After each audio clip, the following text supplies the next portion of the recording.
अवधूत चिंतन श्री गुरुदेव दत्त.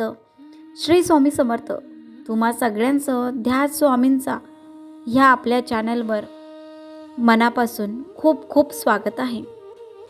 स्वामी समर्थ भक्तांना श्रीमंत कसे बनवतात हा व्हिडिओ पूर्ण बघण्याच्या अगोदर आणि सुरू करण्याच्या अगोदर तुम्ही जर चॅनलला नवीन असाल तर चॅनलला सबस्क्राईब करायला अजिबात विसरू नका आणि व्हिडिओ एंडपर्यंत नक्की बघा, स्किप अजिबात करू नका. चला तर मग व्हिडिओला लगेच सुरुवात करूया. अनेक भक्तांच्या मनात एक प्रश्न असतो, स्वामी आपल्या भक्तांना श्रीमंत कसे बनवतात. आज आपण यामागील आध्यात्मिक अर्थ समजून घेणार आहोत. जेव्हा तुम्ही प्रामाणिकपणे प्रयत्न करताना आणि स्वामींवर श्रद्धा ठेवता तेव्हा तुमच्या मार्गातील अडथळे आपोआप दूर होऊन नवीन संधीचे दरवाजे उघडतात. मला सतत डिप्रेशन यायचं की नाही का, मला कुठेच सक्सेस मिळत नव्हतं. मला सतत रडू यायचं, काय करावं, कुठून सुरुवात करू, काहीच कळत नव्हतं. पण मग स्वामींनी जे मार्ग दाखवला ना मला, मी त्या मार्गाने गेले आणि कष्ट करत गेले आणि स्वामींचा आशीर्वाद माझी परिस्थिती पालटून गेली. आणि जे कसं झालं तर ते पूर्ण माहिती मी आज सांगणार आहे. जेव्हा तुम्ही सतत आर्थिक अडचणीमध्ये झुंजत असतात, सतत त्या गोष्टीमध्ये तुम्हाला ब्लॉकेज येत असतात, सतत ऑब्स्टॅकल्स म्हणजे अडथळे येत असतात, तुम्हाला कळत नाही काय करावं, कुठला मार्ग शोधावा. पण त्यावेळी टेन्शन घेऊ नका, कारण ही अडथळे नेहमीसाठी नसतात, काही काळापुरतेच असतात. कारण अडचण तुमची परीक्षा घेण्यासाठी, म्हणजे स्वामी तुमची परीक्षा घेण्यासाठी असतात. हे अडचणी येत असतात, स्वामींचं प्रयोजन असतं त्यामागचे. पण मार्गसुद्धा स्वामीच दाखवत असतात.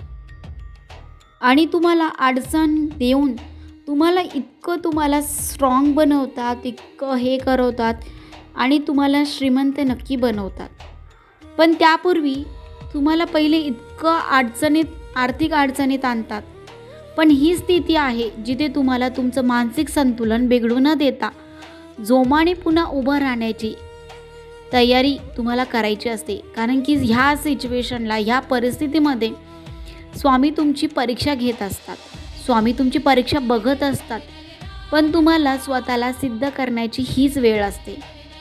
काय असतं ना, आपल्याला अचानक जर पैसे येऊ लागले, अचानक आपण श्रीमंत झालो तर ते खर्च कसं करायचे हे कळत नसतं. कारण ज्या वेगाने पैसा येत असतो ना, त्याच वेगाने पैसासुद्धा निघून जातो. म्हणून स्वामी आधी एक एक रुपयाची आणि माणसांची किंमत करायला शिकवतात. आपल्याला कधी कधी असं वाटतं की काही नाती सुटली आहे, तीसुद्धा सुटणे, तुमच्या आयुष्यातून निघून जाणे खूप गरजेचे असतात. कारण स्वामी नेहमी आपल्या भक्तांच्या सुखासाठी विचार करत असतात. स्वामींच्या भक्तीमध्ये स्वतःला पूर्णपणे झोकून द्या. स्वामी तुम्हाला सतत मोठी स्वप्ने दाखवतात आणि तुम्ही स्वामींचा इशारा समजला ना, तर तुम्हाला श्रीमंत होण्यापासून कोणीच रोखू शकत नाही. कारण स्वामींनी ठरवलं ना तर तुम्हाला श्रीमंत बनवायचे, तर स्वामी तुमच्या डोक्यात घालून देतात. फक्त ह्या सिच्युएशनमध्ये स्वामींना प्रार्थना करायची आणि म्हणायचं, स्वामी कशी पण परिस्थिती येऊ द्या, त्याचा सामना करण्यासाठी मी तयार आहे. फक्त तुमची साथ सदैव माझ्या पाठीशी असू द्या, तुमचा आशीर्वाद सदैव माझ्यासोबत राहू द्या. आणि स्वतःवर विश्वास ठेवा की स्वामी तुमच्या पाठीशी आहेत आणि तुम्ही यश नक्की मिळवू शकता. कारण मोठी स्वप्ने बघण्याची प्रेरणा ही स्वामीच तुमच्या मनात निर्माण करतात. स्वामी सुरुवातीला पैशाचा ओघ रोखून किंवा कठीण परिस्थिती देऊन माणसाला शिस्त शिकवतात. आणि आपल्याला जर शिस्त लागली, डिसिप्लिन लागली आणि तुम्ही जेव्हा स्वप्नांचा विचार करून तो अंमलात आणण्याचा प्रयत्न करत असतात ना, तेव्हा तुम्ही स्वतःला एक डिसिप्लिन लावतात. तुमची मेंटल हेल्थ, आरोग्याची काळजी घेतात. कारण तुमचं आरोग्य, तुमची मेंटल हेल्थ चांगली असेल तरच तुम्ही तुमच्या आयुष्यात तुमच्या स्वप्नांचा विचार करून तो अंमलात आणू शकतात. त्यासाठी तुम्ही सतत मेडिटेशन करणार, तुम्ही तुमची मेंटल हेल्थ चांगली राहणार आणि त्यासाठी तुम्ही प्रयत्न करत राहणार. तुम्ही तुमच्या आयुष्यात एक गोल्स तयार करून ठेवणार आणि त्या दिशेने राहणार. तुमचे विजन हे क्लिअर असणार. त्या विजनचा तुम्ही विजन बोर्ड तयार करणार आणि तुम्हाला सतत एक डिसिप्लिन राहावं लागेल आणि डिसिप्लिनमध्ये राहणार. कारण तुमच्याकडे डिसिप्लिन नसेल तर तुमच्याकडे किती पण पैसा आला तरी तुम्ही गरीबच राहणार. पण त्या उलट तुमच्याकडे डिसिप्लिन असेल तर तुम्ही आणखीन श्रीमंत बनत जाणार. हा फरक आहे. यामुळेच तुमची आत्ताची हालाकीची आर्थिक परिस्थिती आणली आहे, ज्यामुळे भविष्यात पैसा आला तरी तुम्ही तो खर्च करताना कुठे किती खर्च करायचा हे समजते. पण आता तुम्हाला कळत नाही सुरुवात कशी करू. तर ते तुमच्या डोक्यात ते तुम्हाला इम्प्लिमेंट करायचं आहे. जे पण तुमच्या डोक्यात आलं आहे, जे पण तुमच्या मनात विचार आला आहे ते लगेच तुम्हाला अंमलात आणायचं आहे. ते इम्प्लिमेंट करायचं आहे. ते तुम्हाला तुमच्या आयुष्यात आणायचं आहे.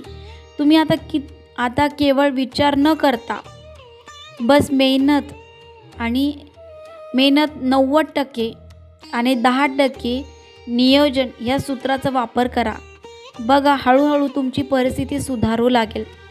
तुम्ही शक्य तितके कष्ट करा, कारण आत्ताचे कष्ट तुमचं उद्याचं सुख असेल.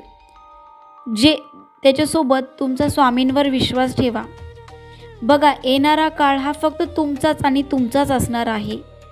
स्वतःला बघाल तुम्ही स्वामी तुमच्या आयुष्यातील तुमच्या आयुष्यातले जेवढे पण अडथळे आहेत ना, स्वामींनी ते दूर केलेले असतील. कारण तुमची मेहनत, प्रामाणिकपणा आणि संयम याचा तो यशस्वी करण्याची प्रेरणा स्वामी देणार आहे. तुम्ही अनावश्यक खर्च टाळून, आळस, झटकून, नकारात्मक विचार यापासून दूर राहण्याची बुद्धी तुम्हाला स्वामी देत असतात. संकटामध्येही धैर्य ठेवण्याची शक्यता मिळते. त्यामुळे योग्य निर्णय घेणे सोपे होते. स्वामींच्या कृपेने कष्टाला योग्य दिशा मिळते. त्यातून प्रगतीची संधी निर्माण होऊ शकते. स्वामी समर्थांची कृपा म्हणजे चमत्काराची वाट पाहणे नव्हे, तर योग्य श्रद्धा आणि सातत्याने प्रयत्न करण्याची प्रेरणा मिळणे होय. श्रद्धा आणि परिश्रम एकत्र असतील तर जीवनात प्रगतीची दारे आपोआप उघडू शकतात. स्वामींवर विश्वास ठेवा, पण त्यासोबत तुमचे कष्टसुद्धा चालू ठेवा. तुमचे कष्ट स्वामी बघत असतात आणि त्यासोबतच जर कष्टाच्या सोबत स्वामींचा आशीर्वाद तुमच्यासोबत असेल, स्वामी तुमच्या सोबत राहणार. त्यामुळे स्वामी नेहमी म्हणतात, भिवू नकोस, मी तुझ्या पाठीशी आहे. हा स्वामींचा मंत्र, ही स्वामींची शिकवण नेहमी लक्षात राहू द्या आणि स्वामी तुम्हाला नक्की साथ देतील आणि तुमच्या सोबत असतील आणि तुम्हाला श्रीमंत होण्यापासून कोणीही रोखू शकणार नाही. तर झालेली सेवा मी महाराजांच्या चरणी रुजू करते आणि व्हिडिओ इथे संपवते. श्री स्वामी समर्थ.